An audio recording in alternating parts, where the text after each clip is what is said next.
Hey guys, it's Ryan here with Hobbies of Man. Once again, and today we're doing another Sword and Sorcery Book Club video. Today we're looking at Sword of Conan number 9, and the table is different because now that I have a different apartment set up, I have access to this table, which is my dining hall table, and I'll be using this instead of my desk for our backgrounds, and hopefully that makes it easier to see the books and might make it easier for me to record. So hopefully that's better. But Sword of Conan number 9, with a cover by Neil Adams. Pat Zircher here is the main story. And then we have Niciesa and Chen as the second story. We have two different pinups here. They're both for male characters, which is understandable. This is from the Kull story here, and this is from the main story. So we have Conan and Valeria, the Sunless Isle. This happens right after Red Nails. Then we have Kull, the Invisible Assassin. This it's kind of unclear when it would happen, but it's definitely later on in Kull's story. He is basically an old man, or significantly older at when this story is happening. And then we have the two pinups here, one of Conan, one of Kull, understandably. And we just jump in. So here we have Conan. This is the end of the Red Nails story, I guess. I've never read it, so I'm not really sure. I haven't gotten around to it. But these characters are Suchotls people. Conan and Valeria have finished them off, and they have a passionate get-together there, and then they go off. They kind of get annoyed with each other as they're galloping across Stygia and across the Black Kingdoms. Eventually, they get back on a caravan, and they become sellswords, and they're usually bored while this is happening, but every once in a while we have some fights that make them quite happy. And as this battle is happening, we learn that there's this drought happening. These people that are attacking are not really bandits per se. They're trying just to survive. They want water that's being carried by this caravan, and Conan gets mad at the guy that runs the caravan and drops some of the barrels for the people. Thankfully, they don't break, because that would have been a big waste. But of course, this caravan leader is mad at Conan for doing this. And when they get to the city, they are sold out to the city guard. And the city guard do eventually force Conan and Valeria to make their way to the current king, whose name is, Usiaman. And Usiaman has a wizard who gives or takes away Valeria's eyesight for a while, and they are actually forcing Conan and Valeria to join an expedition down into a different island in order to get the amphora or the vase of this woman, right? So she's basically supposed to be like Aquarius, and she's the water bearer. Her name is Mariel. She's the daughter of Dagon, or the Eldritch sea god, and they need to get this amphora so that they can use its magical water powers to heal the drought, or to end the drought that the city is going through. So they go off into the ocean. This is pretty similar to the story we see between Conan and Kull in issues 9 through 12, I think. Then the storms, the sea itself is against them. They manage to survive, at least some of them do. They end up on an island. They fight a giant crab, which is really awesome because I've never seen Conan fight a giant crab. And it works out really well. I love this. I think Pat Zircher does an amazing job with it. Then they get down into this forgotten temple. They climb down in it. And when they're there, they realize that the people here, the followers of Mariel, became de-evolved, right? And so we have some classic fights with 8 men. Very cool.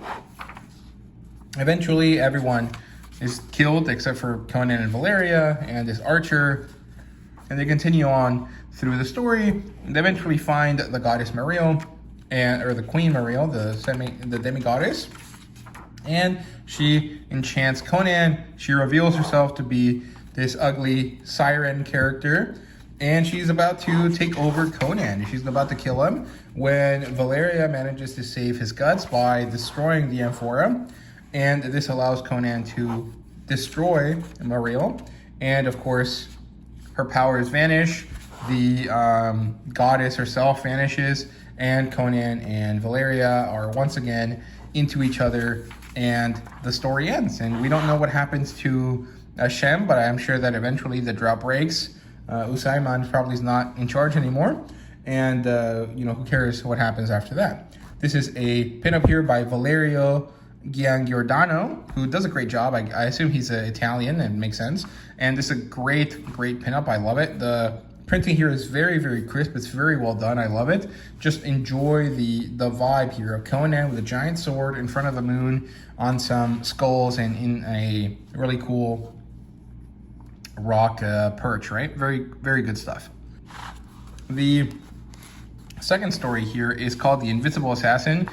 This is a tale of the kingdom of Kull. This is written in Two's journal, and there is one complaint I have about this whole book. I have the usual complaints about the cover stock and all of that stuff. Not really important at this point. This book is phenomenal. However, the choice of letters here. This is a cursive lettering. I don't really mind. I think it's understandable. But this specific font is kind of hard to read sometimes. I did have some difficulty reading it.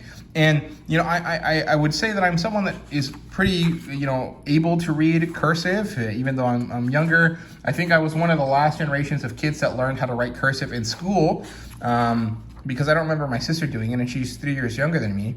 And so I can read this, but I'm not really sure that younger people would be able to do so.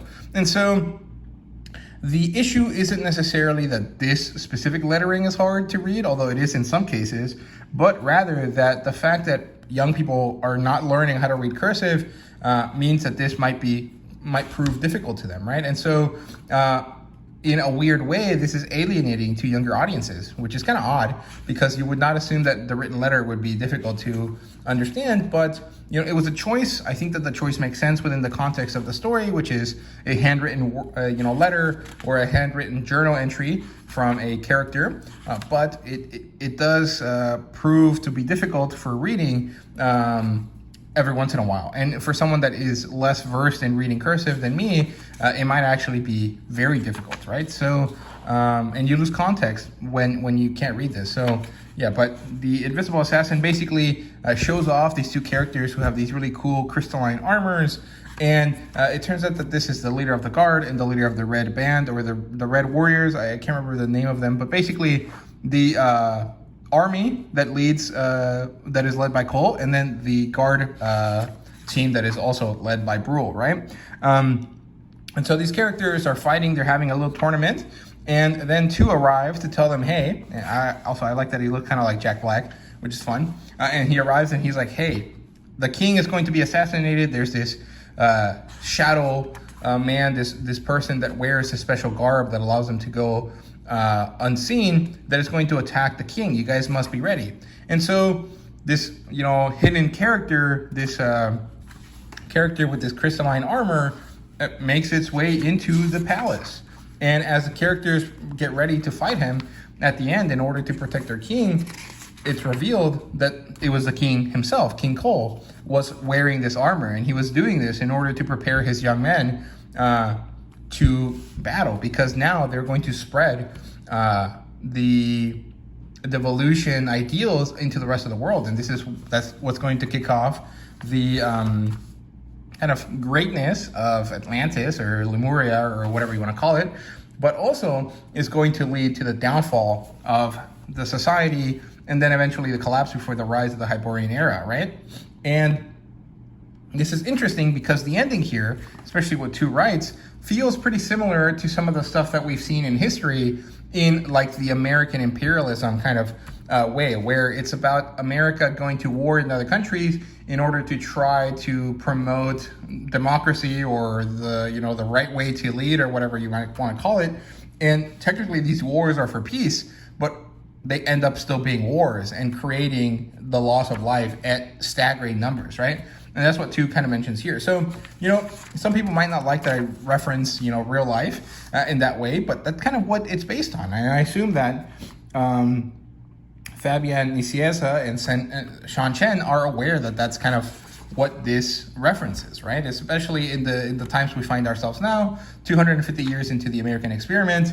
that's kind of when, you know, it's kind of been historically understood that empires start to crumble, right? So it's kind of interesting. I don't really ascribe to that stuff myself, but it's an interesting kind of concept to look at, right? And then we have this really nice pinup here at the end by Jeff Isherwood with a beautiful lady character here, who I don't know who she's supposed to be, but I like that it's included, and some serpent men that are there that Kull is killing.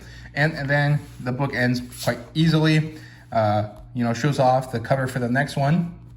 This is going to be cover B for the next one. And, you know, you guys got to be aware, because next issue is going to tie into the Scourge of the Serpent series, the special crossover series that they do every year now. And it's also going to have some interesting stuff in it. So it's going to be the first time that Sailor Steve Costigan has a story in A Savage Sword, if I remember correctly. It's Robert De La Torre drawing it, based on an idea that he had, with Jim providing some of the storytelling work necessary. Then they're going to go over Spear and Fang in some way with artist Mark Ruth. And then there's going to be some other pinups and stuff relating to the Scourge of the Serpent, like I said. So be prepared to pick up the next issue. It's going to be great. And I do recommend that you guys get cover B if you're not a fan of Magnola, because Magnola does the cover A, and it's not really my favorite. I think that the yellow color that the cover is going to have is nice, but I don't necessarily like Magnola's art style all that much, so I'm going to go with cover B, which might be the first time that I pick up a secondary cover for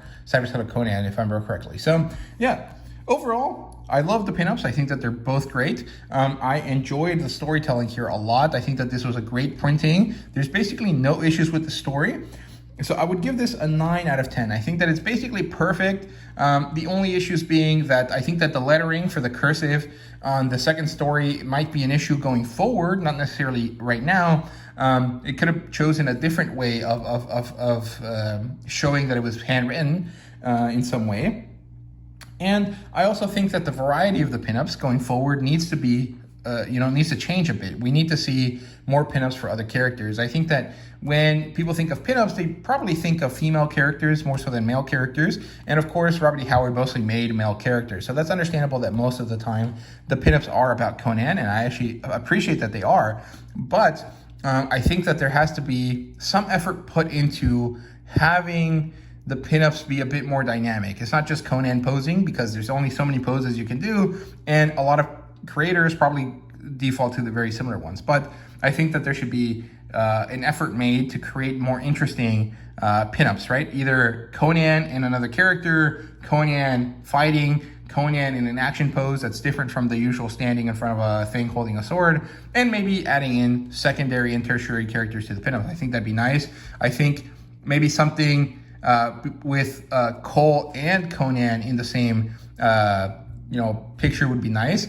Conan, in a pretty girl, kind of like the covers, would be nice as well. I think that we need to, request a bit more of that from Titan. I think that they're doing a great job. I think that they do a good thing. But, if this is a mature series, it can have some TNA in the pinups, and I think that would be acceptable for most people. So that's kind of the only real things I have to say about this. I think it's a 9 out of 10 book. It's definitely great. I think that the second year of the magazine has been significantly better than the first year. The first year was good, but so far, at least after issue 7, 8, and 9, I think have been some of the best stuff we've seen so far out of all of this, right? So I'm really happy with it. I think it's great.